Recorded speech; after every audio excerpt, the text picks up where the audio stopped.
আসসালামু আলাইকুম সবাইকে। আশা করছি আপনারা সকলে খুবই ভালো আছেন। আজকের পর্বে আমি আপনাদেরকে ভিন্ন ধরনের একটি রেসিপি করে দেখাবো। চিকেনের বিভিন্ন ধরনের রেসিপি আমরা তৈরি করে খেয়েছি, তবে আজকে আপনাদেরকে যে রেসিপিটি তৈরি করে দেখাবো তা হলো চট্টগ্রামের ঐতিহ্যবাহী দুরুস্কুড়া রেসিপি। সাধারণত আমরা যেটাকে দুরুস্কুড়া বলে থাকি সেটা আসলে চট্টগ্রামে মোরগ মুসল্লাম অথবা মুসম্মান নামেই বেশি পরিচিত। যারা চট্টগ্রামের বা তার আশেপাশের মানুষ আছেন অথবা যারা একবার হলেও গিয়ে চট্টগ্রামে এই রেসিপিটি ট্রাই করেছেন তারা হয়তো এটা চিনবেন। আমি আজকে আপনাদের সাথে চট্টগ্রামের ট্রেডিশনাল ওয়েতে এই ট্রেডিশনাল খাবারটি কীভাবে তৈরি করা হয় তাই শেয়ার করব। তো চলুন দেখে নেওয়া যাক কীভাবে এই রেসিপিটি তৈরি করতে হয়। এখানে আমি 1 কেজি ওজনের একটি মুরগির ভেতরের অংশটা পরিষ্কার করে খুব ভালোভাবে ধুয়ে নিয়েছি। এরপর চিকেনের গায়ে মশলাটা যেন খুব ভালোভাবে ঢুকে যায় তাই একটা ছুরি দিয়ে চিকেনের গায়ে ঠিক এভাবে আড়াআড়িভাবে দাগ কেটে নেব। চেষ্টা করবেন সম্পূর্ণ চিকেনের গায়ে দাগ কেটে নেওয়ার। সেই সাথে চিকেনটা যেন দেখতে একটু ভালো লাগে সেজন্য একটি সুতার সাহায্যে এর দুটা পা একসাথে বেঁধে দেব। ছুরির মাথা দিয়ে মুরগির বুকের একটা সাইড ঠিক এইভাবে একটা হোল করে মুরগির যে ডানার অংশটা আছে সেটা আমি এভাবে করে ঢুকিয়ে দিব। একটা সাইড হয়ে গেলে অন্য পাশের ডানাটাও আমি সেমভাবে ঢুকিয়ে দেব এবং এর মাথাও এর গলার দিকে থাকা হোলে ঢুকিয়ে দেব। প্রথমে আমি দিয়ে দিব পেঁয়াজ বাটা 2 টেবিল চামচ, আদা ও রসুন বাটা 1 টেবিল চামচ, 2 চা চামচ মরিচ গুঁড়া, 1 চা চামচ হলুদের গুঁড়া, 1 চা চামচ ধনিয়া এবং জিরার গুঁড়া। সেই সাথে নিয়ে নিলাম হাফ চা চামচ পরিমাণ লবণ। সব মশলা চিকেনের গায়ে খুব ভালোভাবে মাখিয়ে নিব। আর এই মাখামাখির কাজটা একটু সময় আর ধৈর্য নিয়ে করবেন যেন চিকেনের গায়ে মশলাটা খুব ভালোভাবে মাখানো হয়ে যায়। দেখুন মশলা দিয়ে চিকেনটা খুব ভালোভাবে কুট হয়ে গেছে। চেষ্টা করবেন এভাবেই কিছুক্ষণ ম্যারিনেট করে রাখতে, এতে করে এই রেসিপির স্বাদটা অনেক গুণে বেড়ে যায়। সময় স্বল্পতার কারণে আমি ম্যারিনেট করছি না।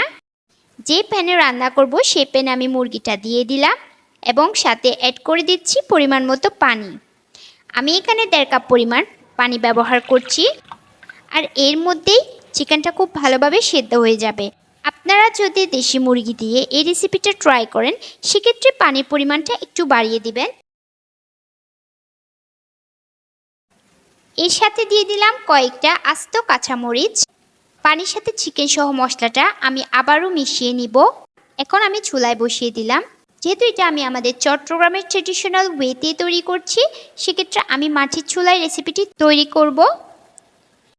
কেন এটি আমি চুলায় তৈরি করছি তা একটু পর বলছি। এখন আমি চিকেনটাকে খুব ভালোভাবে নেড়ে চেড়ে রান্না করে নিব। যেহেতু খুব বেশি পানি ব্যবহার করিনি, চিকেনটা বা গ্রেভিটা প্যানের তলায় যেন ধরে না যায় তাই অবশ্যই 3 থেকে 5 মিনিট পর পর একবার উল্টিয়ে দিব। এভাবে আমি চিকেনটাকে সিদ্ধ করে নিব। এ পর্যায়ে আমি দিয়ে দিব 2টা পোলাও বা বিরিয়ানি পাতা, এতে এর মধ্যে খুব সুন্দর একটা ফ্লেভার অ্যাড হয়। আমার চিকেন সিদ্ধ হয়ে গেছে। এখন এটা আমি গ্রেভি থেকে উঠিয়ে একটা স্টেইনারে রেখে দিব যাতে করে এর গায়ে থাকা এক্সট্রা গ্রেভিটা ঝরে যায়। গ্রেভিটাকে আমি চুলার উপর বসিয়ে ততক্ষণই জাল করব যতক্ষণ পর্যন্ত না এটি ঘন হয়ে আসছে।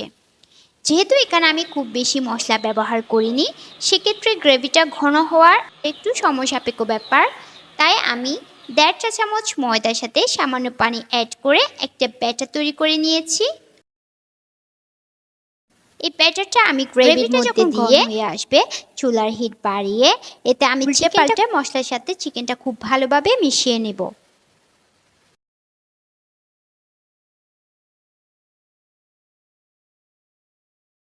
চুলার আগুন নিভিয়ে এর উপর একটা স্ট্যান্ড বসিয়ে দিলাম।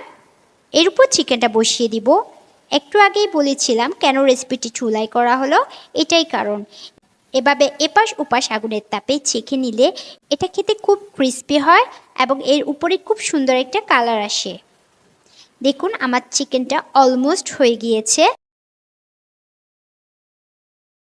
এখন একটি ফ্রাই প্যানে পরিমাণ মতো তেল দিয়ে চুলার আঁচ লো মিডিয়ামে রেখে চিকেনটা আমি ভেজে নিব।